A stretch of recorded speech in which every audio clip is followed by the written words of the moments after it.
Hello everyone. ఇప్పుడు మనం హిందీలో యూనిట్ 2లో 5th లెసన్ లోకగీత్ రిటర్న్ బై భగవత్ శరణ్ ఉపాధ్యాయ్ ఈ లెసన్ డిస్కస్ చేసుకుందాం. సో స్టార్ట్ చేసుకునే కంటే ముందు ఒకసారి రికార్డ్ అవుతుందో లేదో చూస్తాను.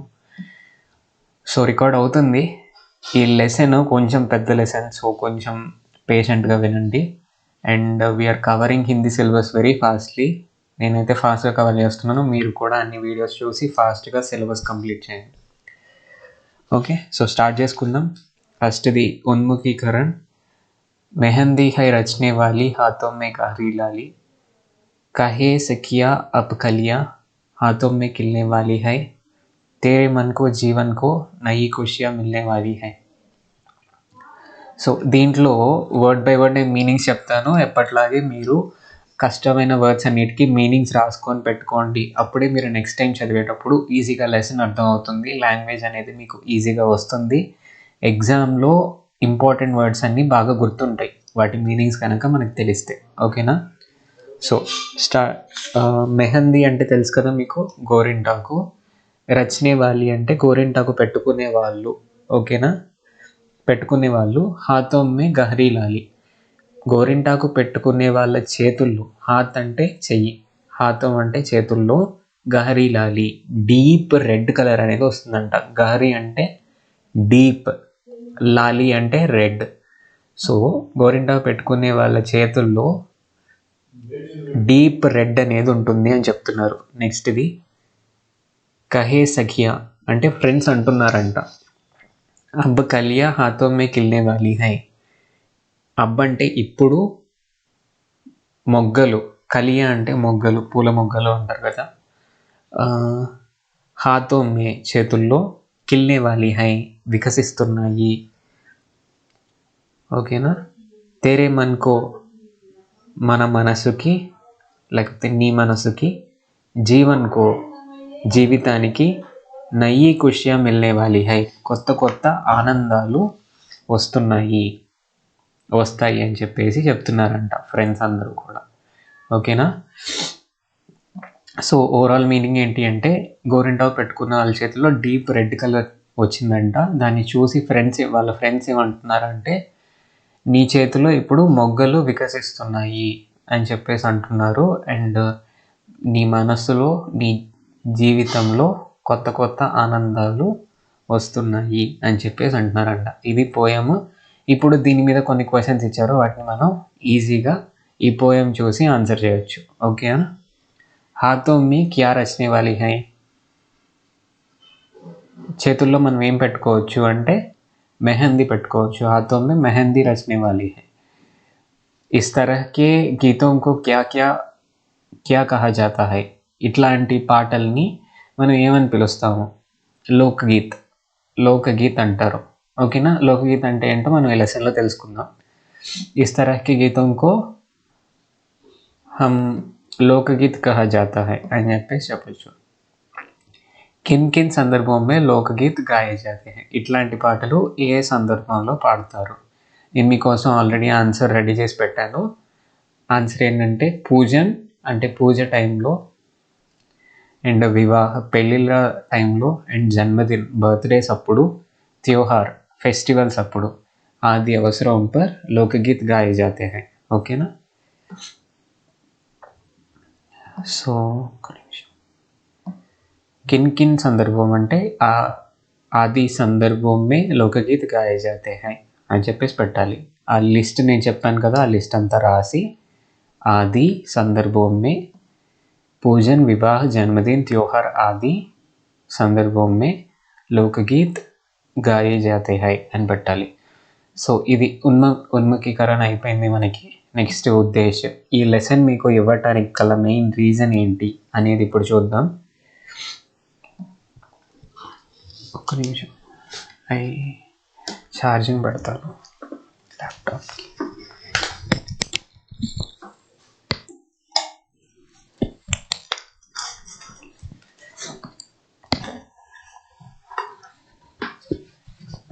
ఓకే, సో कंटिन्यू చేసుకుందాం. छात्रों को निबंध लिखने की प्रेरणा देते हुए निबंध शैली से अवगत करना. ఛాత్రం అంటే స్టూడెంట్స్కి నిబంధ్ అంటే ఏంటి? ఎస్సే రైటింగ్ ఉంది కదా మీకు. నిబంధ్ అంటే ఎస్సే. ఆ ఎస్సేస్ రాయటానికి ప్రేరణ, ఇన్స్పిరేషన్ ఇస్తూ నిబంధ శైలిసే అవగత్ కర్ణ. ఎస్సే అంటే ఎట్లా ఉంటుంది అనే అవగాహన మీకు కలిగించడం, అవేర్నెస్ పెంచడం. అవగత్ కర్ణ అంటే అవేర్నెస్ పెంచడం. భాషా के मनोरंजक रूप से छात्रों की अभिरुचियों दक्षताओं के साथ साथ उनका सार्वजनिक विकास करना और लोकगीतों के सृजन के लिए ప్రేరిత్ కర్ణ ఇస్ పాఠ్ కా ఉద్దేశ్య హై. సో చాలా పెద్ద సెంటెన్స్ ఇది. ఏంటి అంటే భాషకే మనోరంజక్ రూప్ సే అంటే భాష యొక్క బ్యూటీతో, లాంగ్వేజ్ యొక్క బ్యూటీతో విద్యార్థులకి అభిరుచులు ఉంటాయి, కొన్ని ఇష్టాలు ఉంటాయి, అండ్ కొన్ని టాలెంట్స్ ఉంటాయి. దక్షత అంటే టాలెంట్స్. వాళ్ళ అభిరుచుల్ని, టాలెంట్స్ని వికసింపజేయటం అంట. ఓకేనా? దాంతోపాటు ఉన్కా సార్వజనిక వికాస్ కర్ణ, వాళ్ళ యొక్క ఓవరాల్ డెవలప్మెంట్కి ఈ లెసన్ పనికి వస్తుంది అని చెప్తున్నారు.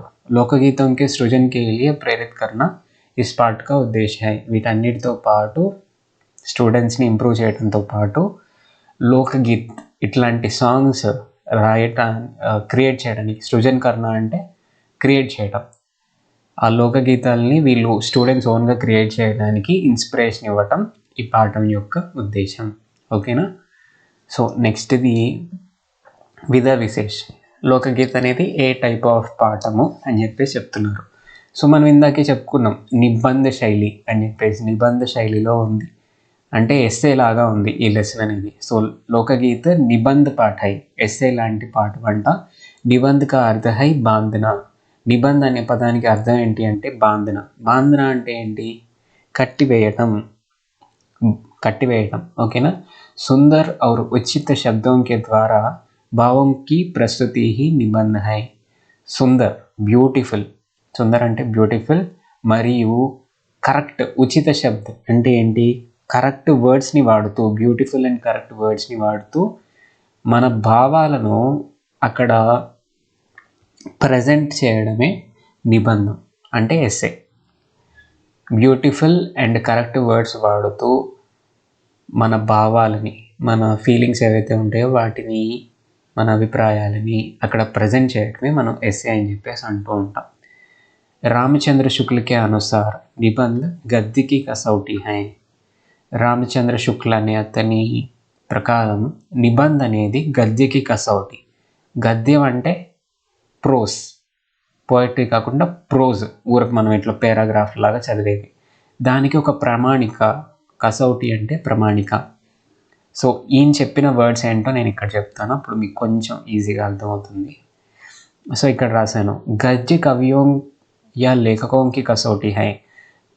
ప్రోజ్ అనేది కవులకు, లేఖకులకు ఒక ప్రామాణిక లాంటిది అయితే నిబంధ గద్యకి కసౌటి హై. గద్యానికి ప్రామాణిక ఎవరు అంటే నిబంధ, ఎస్సే. ఓకేనా? కవులు లేదా రచయితలకు గద్యం ప్రమాణం అయితే గద్యానికి వ్యాసం ప్రమాణం. సో ఇది కొంచెం ఆలోచించండి, మీకు అర్థమవుతుంది. అండ్ లేఖక్ పరిచయ్, కవి పరిచయం అనట్లేదు, లేఖక్ పరిచయం అన్నారు. లేఖక్ అంటే రచయిత, కవి అంటే పోయమ్స్ రాసే వాళ్ళని కవి అంటాం. బట్ మామూలుగా ప్రోజ్ రాసే వాళ్ళని లేఖక్ అంటాం. కాబట్టి ఇక్కడ లేఖక్ పరిచయం ఉంది. మీరు కూడా ఈ లెసన్ సారాంశ రాయమన్నప్పుడు కవి పరిచయం పెట్టి రాస్తే అక్కడ మిస్టేక్ కొట్టేస్తారు. సో ప్రోజ్ లెసన్స్, గద్యం లెసన్స్ ఏవైతే ఉంటాయో, పోయమ్స్ కానీ లెసన్స్, వాటి కవి పరిచయం రాసేటప్పుడు మీరు లేఖక పరిచయాన్ని హెడ్డింగ్ పెట్టి రాయండి. ఓకేనా? గుర్తుపెట్టుకోండి, మెయిన్ పాయింట్ ఇది. నెక్స్ట్ లేఖక్ గురించి చూద్దాము. భగవత్ చరణ్ ఉపాధ్యాయ్ లేఖక్ పేరు. భగవత్ చరణ్ ఉపాధ్యాయ్ హిందీ సాహిత్యకే సుపరిచిత రచనాకార్ హై. చాలా అందరికీ తెలిసిన ఫేమస్ రైటర్ అంట. సుపరిచిత్ అంటే అందరికీ తెలిసిన వాడు, రచనాకార్ అంటే రైటర్ లేదా ఆథర్. ఓకే.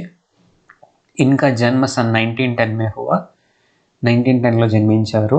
इन्होंने कहानी, कविता, తాస్ అంటే ఏంటి అంటే రిపోర్ట్స్. రిపోర్టేజ్ అంటే రిపోర్టేజ్.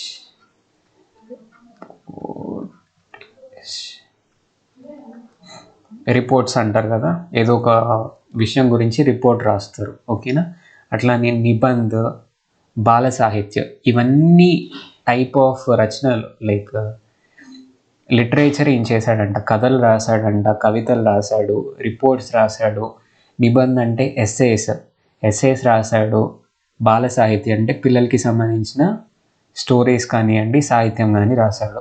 మే అప్ని విశేష ఛాప్ చోడి హై, అది తనదైన ముద్రను వేశాడంట. విశేష్ ఛాప్ చోడి అంటే తనదైన ముద్రని వేశాడు ఈ అన్ని రంగాల్లో కూడా, ఓకేనా. తనదైన ముద్ర వేశాడు, ఓకే. విశ్వ సాహిత్యకి రూపురేఖ, కాళిదాస్ కా భారత్, టూటా ఆమ్, గంగా గోదావరి ఆది ఇన్కి ప్రసిద్ధ రచనాయే హై.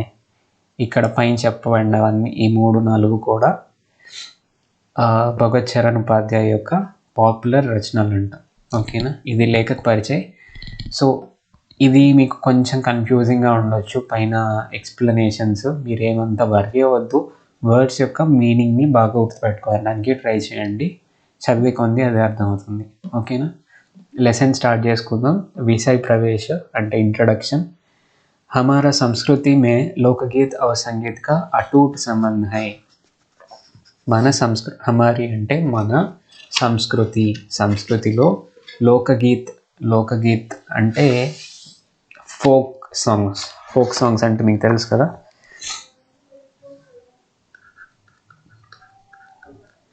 ఫోక్ సాంగ్స్, లోకగీత్ और సంగీత్ అంటే మ్యూజిక్కి మన ట్రెడిషన్కి అటూట్ సంబంధ్ అంటే అన్బ్రేకబుల్ రిలేషన్ అనేది ఉంది. అటూట్ అంటే అన్బ్రేకబుల్, ఓకేనా. అన్బ్రేకబుల్ బాండ్ అనేది ఉంది మన సంస్కృతికి సంగీతానికి. మనోరంజన్ కి దునియా మే ఆజ్ భీ లోకగీతం కా మహత్వపూర్ణ స్థాన్ హై. ఇప్పటికీ కూడా ఈ ఫోక్ సాంగ్స్కి ఎంటర్టైన్మెంట్ ఇండస్ట్రీలో మనోరంజన్ కి దునియా, మనోరంజన్ అంటే ఎంటర్టైన్మెంట్ వరల్డ్లో ఈ రోజు కూడా లోకగీత్ అంటే ఫోక్ సాంగ్స్కి గొప్ప స్థానం ఉంది. మహత్వపూర్ణ స్థాన్ హై. గీత్ సంగీత్ కే బినా హమారా మన్ రస్ సే నీరస్ హో జాతా హై. పాటలు, మ్యూజిక్ అనేది మనకి లేకపోతే మన మనసు అనేది హ్యాపీనెస్ నుంచి, రస్ అంటే హ్యాపీనెస్ అండ్ ఎంజాయ్మెంట్, దాని నుండి బోరింగ్గా అయిపోతుందంట, ఓకేనా. प्रस्तुत निबंध में भारतीय लोकगीत का वर्णन बड़े ही सुंदर ढंग से किया गया है. ఈ ఎస్సేలో కింద ఇచ్చిన నిబంధన అంటే ఎస్సేలో భారతీయ లోకగీత్ ఇండియన్ ఫోక్ సాంగ్స్ యొక్క వర్ణన బడే హీ సుందర్ డంగ్ సే. బడే అంటే చాలా గొప్పగా, సుందర్ డంగ్ అంటే బ్యూటిఫుల్ వే, డంగ్ అంటే వే, విధం. లోకగీతాల యొక్క వర్ణన గొప్ప బ్యూటిఫుల్ వేలో ఈ ఎస్సేలో చెప్పారంట, ఓకేనా. అది లెసన్ యొక్క ఇంట్రడక్షన్. ఇప్పుడు లెసన్లోకి ఎంటర్ అవుదాం. लोकगीत अपनी लोच, ताजगी और लोकप्रियता में शास्त्रीय संगीत से भिन्न है.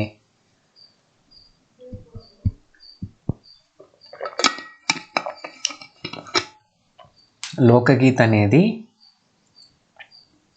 దాని యొక్క మృదుత్వం, రిఫ్రెష్మెంట్ అండ్ పాపులారిటీలో శాస్త్రీయ సంగీతానికి డిఫరెంట్గా ఉంటుంది. లోచ్ అంటే ఏంటంటే మృదుత్వం, తాజగీ అంటే రిఫ్రెష్మెంట్, అది మనకి కలిగించే ఆనందం, అండ్ లోకప్రియత అంటే popularity.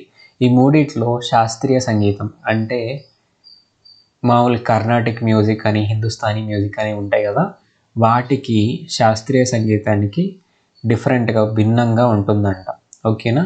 లోకగీత్ సీదే జనతాకే sangeet high. Common people, లోకగీత్ అనేది సీదే జనతా అంటే కామన్ పీపుల్ యొక్క సంగీతం అంట. ఘర్, గావ్ और నగర్ కి జనతాకే గీత్ హై. ఇది ఇంట్లో ఉండే పీపుల్, పల్లెల్లో ఉండే పీపుల్, నగరాల్లో ఉండే పీపుల్ యొక్క మ్యూజిక్, పాటలు ఇవి లోకగీత్ అంటే. इनके लिए साधना की ज़रूरत नहीं होती. లోకగీత్ మామూలు శాస్త్రీయ సంగీతం అనుకోండి, చాలా కష్టపడి నేర్చుకుంటే కానీ రాదు. కానీ లోకగీత్ అనే దానికి సాధన యొక్క అవసరం లేదు. జస్ట్ వింటూ నేర్చుకొని పాడుతూ ఉంటారు అందరూ. त्योहारों और विशेष अवसरों पर ये गाए जाते हैं. त्योहारों అంటే ఫెస్టివల్స్ అండ్ విశేష అవసరం అంటే స్పెషల్, అవసరం అంటే ఒకేషన్స్, స్పెషల్ ఒకేషన్స్ అండ్ ఫెస్టివల్స్లో లోకగీత పాడుతూ ఉంటారు. సదాసే ఏ గాయే జాతే రహే హై, ఎప్పటి నుంచో హండ్రెడ్స్ ఆఫ్ ఇయర్స్ నుంచి, థౌజండ్స్ ఆఫ్ ఇయర్స్ నుంచే లోకగీత్ని పాడుతూ ఉన్నారు పీపుల్. और इनके रचने वाले भी अधिकतर गाँव के लोग ही हैं. ఎన్నో ఏళ్ల నుంచి పాడుతున్నారు. అండ్ ఇన్కే రచనే వాళ్ళే, ఈ పాటలు రాసే వాళ్ళు కూడా ఎక్కువ శాతం, అధికతర్ అంటే ఎక్కువ శాతం, గావ్ కే లోగ్ హీ హై అంటే పల్లెటూరికి చెందిన పీపులే ఉన్నారు. పల్లెటూరికి చెందిన పీపులే లోకగీత్ని రాస్తూ ఉండేవాళ్ళు. స్త్రీయోं ने भी इनकी रचना में विशेष भाग लिया है. ఆడవాళ్ళు కూడా లోకగీత్ రాయటంలో గొప్ప స్థానం అనేది తీసుకున్నారు, గొప్ప పార్ట్ అనేది ప్లే చేశారు. ये गीत बाजों की मदद के बिना ही या साधारण ढोलक, झांझ, करताल, बांसुरी आदि की मदद से गाए जाते हैं.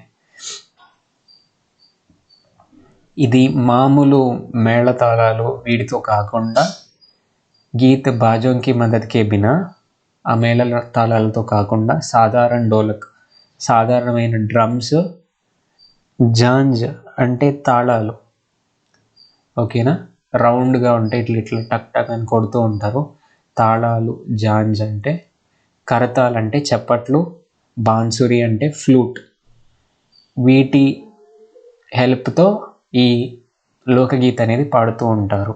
ఓకేనా. एक समय था जब शास्त्रीय संगीत के सामने इनके हे समझा जाता था. ఇదివరకంట ఒకనొక టైంలో శాస్త్రీయ సంగీతానికి ముందు లోకగీతాలని కొంచెం తక్కువగా చూసేవాళ్ళంట, హేయంగా చూసేవాళ్ళంట. సామ్నే అంటే ముందు, శాస్త్రీయ సంగీతానికి ముందు లోకగీతాలని హేయ్ అంటే తక్కువగా చూసేవాళ్ళంట.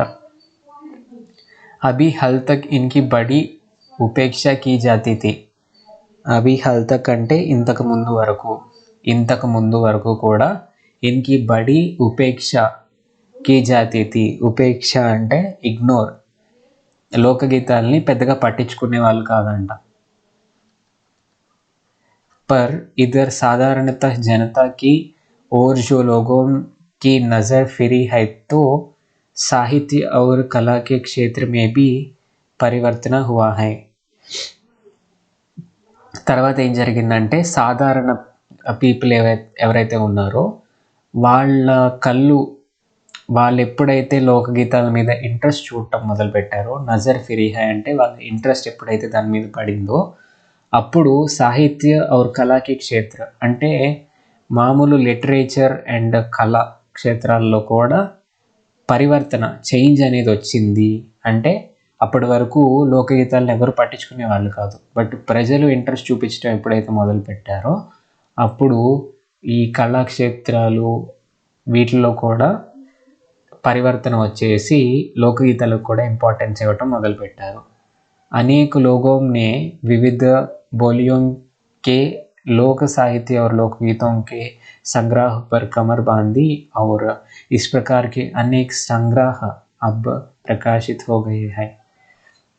అనేక लोगों ने చాలా మంది పీపుల్, వివిధ బోలియోం, వివిధ చాలా రకాలైన, బోలియోం అంటే భాషల యొక్క లోక సాహిత్య మరియు లోకగీతాల యొక్క సంగ్రహణ. ఈ ఫోక్ సాంగ్స్ ఏవైతే ఉంటాయో, ఫోక్ లిటరేచర్ అండ్ ఫోక్ సాంగ్స్ని సంగ్రహించడానికి నడుం బిగించారంట. కమర్ బాంది అంటే నడుం బిగించి, ఇట్లా చాలామంది డిఫరెంట్ ఊర్లకి, డిఫరెంట్ ప్లేసెస్కి తిరిగి ఈ ఫోక్ సాంగ్స్ అన్నిటినీ సంగ్రహించే వాళ్ళంట. అట్లా సంగ్రహించిన వాటిని చాలా వాటికి ఇప్పుడు అబ్ తక్ ప్రకాశిత్ హో గయే హై, అనేక సంగ్రహ్ అబ్ తక్ ప్రకాశిత్ హో గయే హై. ఇట్లా చేసిన చాలామంది ఇప్పటి వరకు వాటిని పబ్లిష్ చేశారంట బుక్స్ లాగా. ప్రకాశిత్ కర్ణ అంటే పబ్లిష్ చేయడం. ఓకేనా. లోకగీతం కే కई प्रकार है, లోకగీతాల్లో చాలా రకాలు ఉన్నాయంట. ఇంకా एक प्रकार तो बड़ा ही ओजस्वी और सजीव है. వాటిలో ఒక ప్రకారం ఏంటి అంటే చాలా ఓజస్వి అంటే విగరస్ అంటే పవర్ఫుల్ और లైవ్లీగా ఉంటుందంట ఒక టైప్ ఆఫ్ లోకగీత. यह इस देश के आदिवासियों का संगीत है, అది ఈ దేశం యొక్క ఆదివాసులు ఎవరైతే ఉన్నారో ట్రైబల్ పీపుల్ వాళ్ళ యొక్క మ్యూజిక్ అనేది చాలా పవర్ఫుల్గా అండ్ లైవ్లీగా ఉంటుందంట. మధ్యప్రదేశ్ దక్కన్ చోటా నాగ్పూర్కి गोंडकांड बील संताल आदि फैले हुए हैं. मध्य प्रदेश दक्कन प्लाट्यू అండ్ చోటా నాగ్పూర్ ప్లాట్యూ రీజియన్స్లో గోండ్కాండ్ బీల్ సంతాల్ అనే ట్రైబల్ పీపుల్ ఫైలే హుయే హై అంటే స్ప్రెడ్ అయి ఉన్నారు. ఫైలే హుయే హై అంటే ఈ ఏరియాస్లో ఈ ట్రైబల్ పీపుల్ స్ప్రెడ్ అయి ఉన్నారు. इनके गीत और नाच अधिकतर साथ साथ और बड़े बड़े दलों में गाए और नाचे जाते हैं. వాళ్ళ యొక్క సంగీతం పాటలు మరియు డ్యాన్స్ అనేవి ఎక్కువ శాతం సాత్ ఒక్కళ్ళే పాడరు, చాలామంది కలిసి దళం అంటే గ్రూప్స్, పెద్ద పెద్ద బడే దళం అంటే పెద్ద పెద్ద గ్రూప్స్లో పాడుతూ డ్యాన్స్ వేస్తూ ఉంటారంట. 20-30 आदमियों और औरतों के दल एक साथ या एक दूसरों के जवाब में गाते हैं. दिशाएं गूंज उठती हैं. 20 అంటే 20-30 మగవాళ్ళు ఆడవాళ్ళు గ్రూప్స్ లాగా ఉండి ఒకేసారి పాడుతూ ఉంటారు, లేకపోతే ఒకరికొకళ్ళు జవాబిచ్చుకున్నట్టు పాడుతూ ఉంటారు. వాళ్ళు ఒకటంటే వీళ్ళు ఒకటి అంటారు, అట్లా జవాబిచ్చుకున్నట్టు పాడుతూ ఉంటారు. వాళ్ళు ఇట్లా పాడుతూ ఉంటే దిశాయే గూంజ్ ఉఠ్తీ హై అంటే దిక్కులు ఎకోస్ వస్తాయంట. ఎకోస్ అంటే తెలుసు కదా, సౌండ్ రీసౌండ్ వస్తూ ఉంటాయి అంట దిక్కుల్లో నుంచి. ఓకేనా, డిఫరెంట్ డైరెక్షన్స్లో. ఓకే. పహాడియోం కే అప్నే అప్నే గీత్ హై. పహాడియోం అంటే హిల్స్, కొండల్లో ఉండే వాళ్ళకి కూడా వాళ్ళ పాటలు అనేవి ఉన్నాయి. ఓకేనా. उनके अपने अपने भिन्न रूप होते हुए भी अशास्त्रीय होने के कारण उनमें अपनी एक समान भूमि है. ఇవన్నిటి కూడా వాటి వేస్ ఆఫ్ సింగింగ్, వాటి డిఫరెన్సెస్ ఉన్నప్పటికీ కూడా ఇవి అశాస్త్రీయంగా ఉంటాయి కాబట్టి, శాస్త్రీయ సంగీతం కిందకి రావు కాబట్టి వీటన్నిటిని సమానమైన ప్లేస్లో చూస్తూ ఉంటారంట, సమానంగానే చూస్తూ ఉంటారు అందరూ. ఓకేనా. గద్వాల్, కిన్నౌర్, कांगड़ा आदि के अपने अपने गीत और उन्हें गाने की अपनी अपनी विधाएं हैं. సో గద్వాల్, కిన్నౌర్ అండ్ కాంగడా అనే ప్లేసెస్కి వాళ్ళ సాంగ్స్ ఉన్నాయంట. అండ్ వాటిని పాడటంలో ఒక డిఫరెంట్ స్టైల్ అనేది ఉంది, విధి అనేది ఉంది. ఓకే. ఉన్కా అలగ్ నామ్ హీ పహాడీ పడ్ గయా హై. సో ఇట్లా కొండలకి సంబంధించిన పాటలు ఏవైతే ఉన్నాయో ఏ ప్లేస్కి ఆ ప్లేస్ సపరేట్గా ఉన్నాయి, ఆ పాటలకి పహాడీ అనే పేరు అనేది పడిపోయిందంట. ఓకేనా, పేరు పడిపోయింది అట్లా. వాస్తవిక లోకగీత్ దేశ్ కే గావోం ఔర్ దేహాతోం మే హై. అసలైన లోకగీత్ అనేది దేశ్ యొక్క పల్లెటూరుల్లోనే ఉండేదంట. దేహాత్ అన్నా కూడా పల్లెలు. ఓకేనా. इनका संबंध देहात की जनता से है. సో లోకగీత్కి రిలేషన్ దేంతో ఉంది, పల్లెటూళ్ళలో ఉండే పీపుల్తోనే ఉంది. బడీ జాన్ హోతీ హై ఇన్మే, చాలా లైవ్లీగా ఉంటాయంట ఆ సాంగ్స్. ఓకేనా. చైత, కజరీ, బారహ్మాసా, సావన్ ఆది, మీర్జాపూర్, बनारस और उत्तर प्रदेश के पूर्वी और बिहार के पश्चिमी जिलों में गाए जाते हैं. చైత, కజరి, బారహమాస, సావన్ ఇవి కొన్ని కైండ్స్ ఆఫ్ లోకగీత్. ఈ లోకగీత్ ఎక్కడ పాడుతూ ఉంటారు?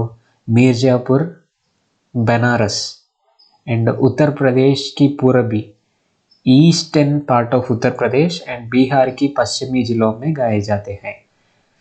Eastern part of Uttar Pradesh and west part of Bihar ప్లేసెస్లో పాడుతూ ఉంటారంట ఈ పాటలన్నింటినీ కూడా. पूरब అంటే ఈస్ట్, పశ్చిమి అంటే వెస్ట్. बाउल और బతియాలి बंगाल के लोकगीत है. బాउల్ और బతియాలి అనే పేరుతో బెంగాల్ యొక్క లోకగీత్ అనేది ఉందంట. పంజాబ్ में महिया आदि इसी प्रकार के हैं. పంజాబ్లో మహియా అనే లోకగీత్ ఉందంట.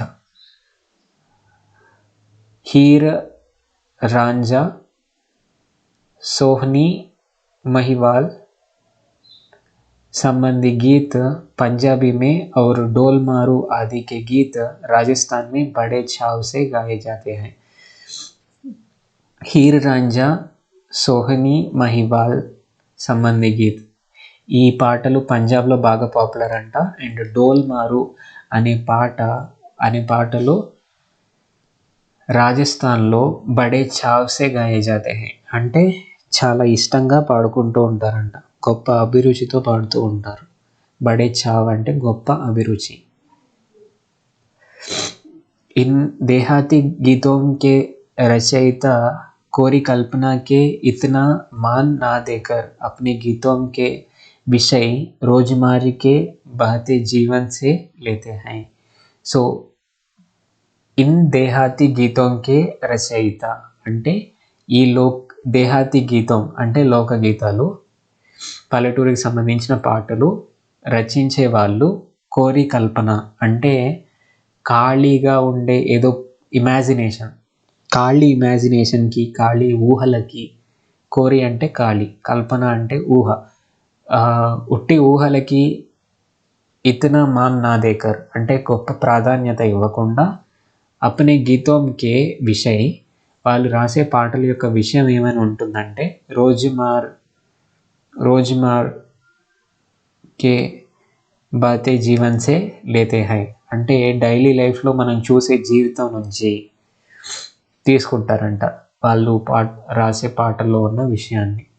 జిస్సే వే సీదే మర్మ్ కో చూ లేతే హై. ఈ కారణం వల్ల ఆ పాటలు సీదే మర్మ్ అంటే కామన్ మ్యాన్ యొక్క, సీదే అంటే కామన్ మ్యాన్ యొక్క, మర్మ్ అంటే హార్ట్ని టచ్ చేస్తాయంట. చూ లేతే హై అంటే టచింగ్గా ఉంటాయి, హార్ట్ టచింగ్గా ఉంటాయంట సాంగ్స్ అనేవి.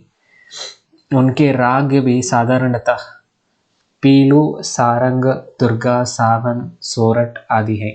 సో ఈ సాంగ్స్ యొక్క రాగాలు ఏమేమి ఉంటాయంటే ఇవన్నీ రాగాల పేర్లు. పీలు అనే రాగం, సారంగ్ అనే రాగం, దుర్గా అనే రాగం, సావన్ అనే రాగం, సోరట్ అనే రాగం. ఈ రాగాల్లో ఆ పాటలు అనేవి ఉంటూ ఉంటాయంట. కహ్రవా, బిరహా, దోబియా ఆది దేహత్ మే బహుత్ గాయే జాతే హై. సో కహరవా, బిరహా అండ్ దోబియా అనే పాటలు పల్లెటూరులో బాగా పాడుతూ ఉంటారంట. బహుత్ గాయే జాతే హై అంటే బహుత్ అంటే చాలా ఎక్కువగా పాడుతూ ఉంటారు. और बड़ी भीड़ ఆకర్షిత్ కర్తే హై. పెద్ద గ్రూప్స్, చాలా భీడ్ అంటే క్రౌడ్, చుట్టూ క్రౌడ్ వచ్చి చూస్తూ ఉంటారు కదా. సో పెద్ద పెద్ద క్రౌడ్స్ని అట్రాక్ట్ చేస్తూ ఉంటాయంట ఈ పాటలు అనేవి. इनकी भाषा के संबंध में कहा जा चुका है कि ये सभी लोकगीत गाँवों और इलाकों की बोलियों में गाए जाते हैं. సో లాంగ్వేజ్ విషయానికి వస్తే ఏం చెప్పొచ్చు అంటే ఈ ఫోక్ సాంగ్స్ అన్నీ కూడా విలేజెస్ అండ్ డిఫరెంట్ ఇలాకో అంటే regions, different villages and regions యొక్క భాషల్లో పాడుతూ ఉంటారు ఈ ఫోక్ సాంగ్స్ అనేవి. इसी कारण ये बड़े ఆహ్లాదకర్ और आनंददायक होते हैं. సో ఏ రీజియన్ లాంగ్వేజ్లో అది ఉంటుంది కాబట్టి దాంట్లో ఉన్న మ్యాటర్ వాళ్ళకి బాగా అర్థమవుతుంది కాబట్టి చాలా ఆహ్లాదకరంగా ఆనందదాయకంగా ఉంటాయంట ఈ సాంగ్స్ అనేవి. రాగ్తో ఇన్ గీతోం కే ఆకర్షిత్ హోతే హీ హై. ఈ మ్యూజిక్ యొక్క ఈ సాంగ్స్ యొక్క రాగం అనేది చాలా అట్రాక్టివ్గా ఉంటుంది. ఇన్కి సమజీ జా సక్నే వాలి భాష భీ ఇన్కి సఫలతా కా కారణ్ హై. రాగం అందంగానే ఉంటుంది కానీ దాంతో పాటు ఆ పాట యొక్క మీనింగ్ ఏదైతే ఉందో ఆ మీనింగ్ని చెప్పే భాష కూడా ఈ ఫోక్ సాంగ్స్ అనేవి సక్సెస్ అవ్వడానికి ఒక కారణం అని చెప్పేసి చెప్తున్నారు. ఇస్కి సమజీ జా సక్నే వాలి భాష అంటే దాంట్లో అర్థం ఉండే మీనింగ్ని చెప్పే భాష ఏదైతే ఉందో ఆ భాష కూడా ఇన్కి సఫలత ఈ పాటల యొక్క సక్సెస్కి కారణం అని చెప్పేసి చెప్తున్నారు. भोजपुरी में करीब 30-40 बरसों विदेशिया का प्रचार हुआ है. కరీబ్ అంటే సుమారుగా, నియర్లీ. కరీబ్ అంటే సుమారుగా 30-40 ఇయర్స్ నుంచి, బరసోం అంటే ఇయర్స్ నుంచి విదేశీయా కా ప్రచార్ హువా హై. విదేశీయా అనే ఫోక్ సాంగ్స్ యొక్క ప్రచారం అనేది జరిగిందంట.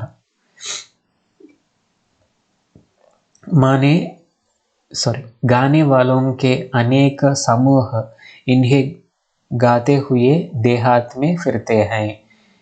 పాటలు పాడే వాళ్ళ, గానే వాళ్ళ అంటే పాటలు పాడే వాళ్ళ చాలామంది, చాలా ఎక్కువ సమూహాలు, చాలామంది గ్రూప్స్ ఇన్హే గాతే హుయే ఈ పాటలు పాడుకుంటూ దేహాత్ మే ఫిర్తే హై పల్లెటూరులో తిరుగుతూ ఉంటారంట. ఫిర్తే హై అంటే తిరుగుతూ ఉంటారు. ఉదర్ కే జిలో మే विशेषकर बिहार में विदेशिया से बढ़कर दूसरे गाने लोकप्रिय नहीं हैं. उधर की జిలో మే అంటే అక్కడ ఉన్న డిస్ట్రిక్ట్స్లో, విశేష్కర్ బీహార్ మే, విశేష్కర్ అంటే ముఖ్యంగా, ఇంపార్టెంట్లీ బీహార్లో, విదేశియా సే బడ్కర్ దూసరే గానే లోకప్రియ నహీ హై.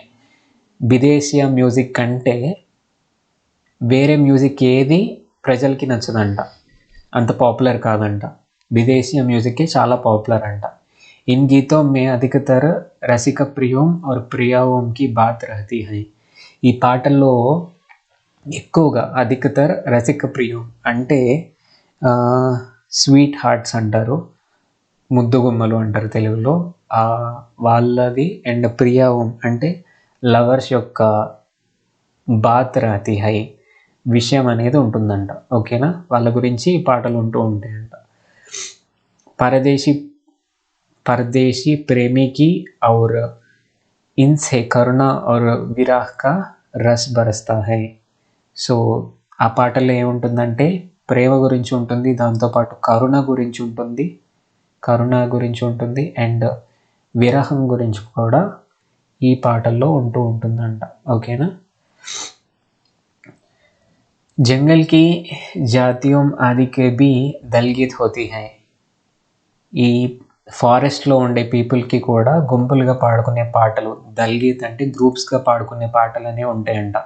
జో అధికతర్ బిరహ ఆది మే గాయే జాతే హై. బిరహ అనే రాగంలో పాడుతూ ఉంటారంట సాంగ్స్ ఎక్కువగా వీళ్ళు, ఫారెస్ట్లో ఉండే పీపుల్. पुरुष एक और स्त्रियाँ दूसरी ओर एक दूसरों के जवाब के रूप में दल बांध कर गाते हैं.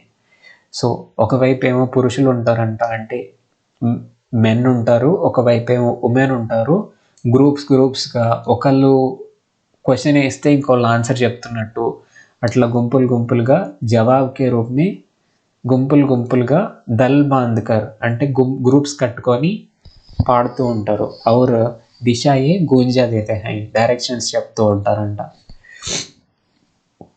पर इधर कुछ काल से इस प्रकार के दलीय गायन का नाश हुआ है. కానీ ఇక్కడ కొంచెం కాలం నుంచి కూడా ఈ టైప్ ఆఫ్ గ్రూప్గా పాడే మ్యూజిక్కి డిగ్రేడేషన్ అనేది జరిగింది, అంటే అంతరించిపోతుందంట ఉండే కొంది. అది నాస్ అంటే డిగ్రేడేషన్, అంతరించిపోవడం. ఓకే. एक दूसरे प्रकार के बड़े लोकप्रिय गाने अल्लाह के हैं. సో अल्लाह के हैं. సో నాకు ఈ సెంటెన్స్ మీనింగ్ తెలియదు క్లియర్గా, ట్రై చేశాను బట్ రాలేదు. అధికతర్ ఏ బుందేల్ఖండి మే గాయే జాతే హై, ఒక టైప్ ఆఫ్ మ్యూజిక్ ఉందంట, అది బుందేల్ఖండ్ అనే ప్లేస్లో పాడుతూ ఉంటారు. ఆరంతో ఇస్కా చందేల్ రాజోంకే రాజ్కవి జగనిక్ సే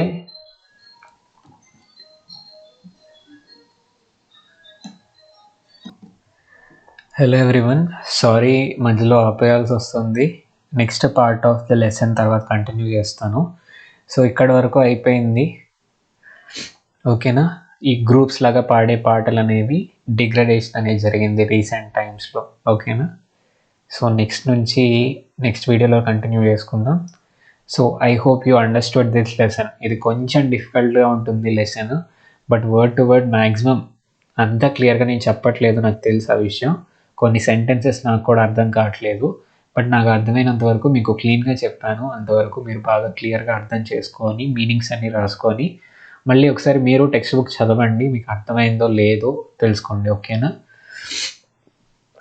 సో నా వే ఆఫ్ టీచింగ్ మీకు నచ్చితే తప్పకుండా కామెంట్ సెక్షన్లో మెన్షన్ చేయండి నచ్చింది అని. లేదు ఏదైనా చేంజెస్ చేసుకోవాలి అంటే అవి కూడా ఎలా చెప్తే బాగుంటుంది అని తప్పకుండా మెన్షన్ చేయండి. అండ్ ఈ వీడియో మీకు నచ్చితే లైక్ చేయండి, మీ ఫ్రెండ్స్కి ఉపయోగపడుతుంది అనుకుంటే తప్పకుండా వాళ్ళకి షేర్ చేయండి, మీ క్లాస్మేట్స్తో కూడా షేర్ చేసుకోండి.